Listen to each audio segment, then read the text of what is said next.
Hello chums, and welcome to Setups for Simpletons. I've created an entire series dedicated to explaining Gran Turismo 7's quirky and sometimes unforgiving tuning system, but sometimes it's nice to just copy someone else's homework and be done with it. So in this series I will take one car at a time, show a complete setup, and a lap of the Nürburgring for good measure. Disclaimer, if you use my setup it does not mean you're a simpleton. Let's begin! The turbo V8 from the GAC Maverick has found its way into some very formidable cars in Gran Turismo 7. The Porsche Cayman is one of the fastest rear-wheel drive cars in the entire game around a track, while the 2006 Ford GT has one of the highest top speeds of any car in the game. Well, now we can fit this 1400 horsepower engine into a Korean executive car.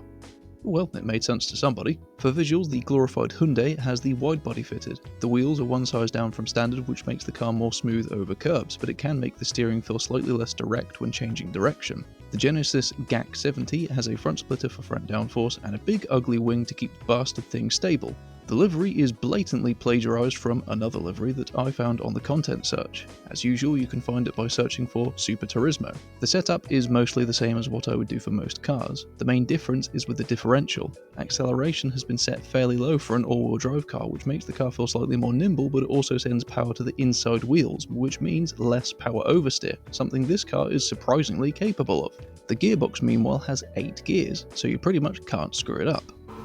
A Genesis luxury car is pretty much the last thing I expected to see the turbo GAC engine forced into. Because of the way this car handles the GAC Assist, G70 feels very similar to the 2014 Subaru WRX with the 911 turbo engine. Obscenely high power, all-wheel drive, and nowhere near enough downforce. Both this and the Subaru suffer with the lack of a rear diffuser option, which would make both cars quite easily capable of a lap time under 6 minutes, even in my hands. As it is, the Genesis handles low-speed corners well, and has excellent traction, along with near uninterrupted power delivery thanks to its 8-speed gearbox. But once you get to high speeds, which happens very quickly, the G70 becomes unstable thanks to that lack of downforce. Still, it's an interesting engine swap, if nothing else just because who'd expect it? 7-litre turbo V8 from a tuned show car in a glorified Hyundai. I can't help but feel that there could have been some more slightly inspired choices though.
In the end, I managed a 6 minutes 7, which sounds impressive until you realise that this 1400 horsepower all-wheel drive has been beaten by a 900 horsepower rear-wheel drive Corvette C5 from 25 years ago, and it's almost been matched by the Lancia Delta with the R35 engine. So that was my setup for the engine swapped Genesis. I hope it helped. Thank you very much for watching. Please do like, subscribe and kick me in the bell so that you get notified of future uploads.